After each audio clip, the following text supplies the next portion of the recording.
நீண்ட தூரம் செல்லும் விரைவு வண்டிகளால் பேசின் பிரிட்ஜ் சந்திப்பில் மின்சார ரயில்கள் தாமதமாக புறப்படுகின்றன. இதனால் அரக்கோணம், கும்மிடிப்பூண்டி வழியாக வரும் மின்சார ரயில்கள் சிக்னல்களில் தாமதப்படுத்தப்படுகின்றன. இந்த இடர்பாடு பயண நேரத்தை அதிகப்படுத்துவதுடன் புதிய சேவைகளுக்கும் தடையாக உள்ளது. இதனால் 5வது மற்றும் 6வது புதிய இருப்பு பாதை அமைக்கும் பணி 3053 கோடி ரூபாய் செலவில் தொடங்கியுள்ளது. இந்த பணி காரணமாக ரயில் சேவைகளில் கடந்த ஆகஸ்ட் மாதம் 23ஆம் தேதி முதல் பல்வேறு மாற்றங்கள் செய்யப்பட்டுள்ளன. அக்டோபர் மாதம் 7ஆம் தேதி வரை ரயில் நேரங்களில் மாற்றம் ஏற்பட்டுள்ளது. நீண்ட தூரம் செல்லும் அதிவிரைவு ரயில்களின் சேவையிலும் முக்கியமான மாற்றம் செய்யப்பட்டுள்ளது.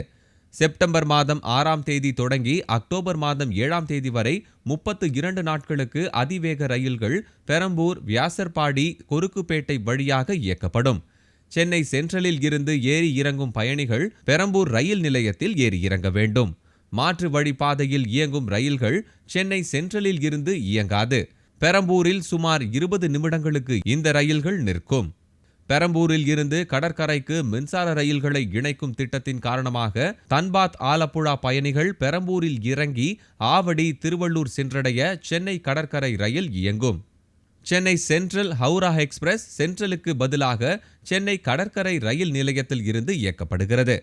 சென்னை சென்ட்ரலுக்கு வரும் அதிவேக ரயில்களுக்கு 20 நிமிடங்கள் வரை தாமதமாக வரக்கூடும்.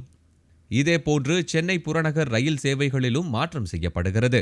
இன்று முதல் 6 நாட்களுக்கு புறநகர் ரயில் நிலையத்தில் இருந்து ஏராளமான மின்சார ரயில்கள் ரத்து செய்யப்படுகின்றன. 17 மற்றும் 18 ஆகிய தேதிகளில் சென்னை புறநகர் ரயில் நிலையம் மூடப்படுகிறது. இந்த நாட்களில் கடற்கரையில் இருந்து ஆவடி, திருவள்ளூர் மார்க்கமாக ரயில்கள் இயக்கப்படும். சென்னை கடற்கரை, பேசின் பிரிட்ஜ், ஆவடி ரயில் நிலையங்களில் இருந்து ரயில்கள் இயக்கப்படும் புதிய அட்டவணையை ரயில்வே நிர்வாகம் வெளியிட்டுள்ளது.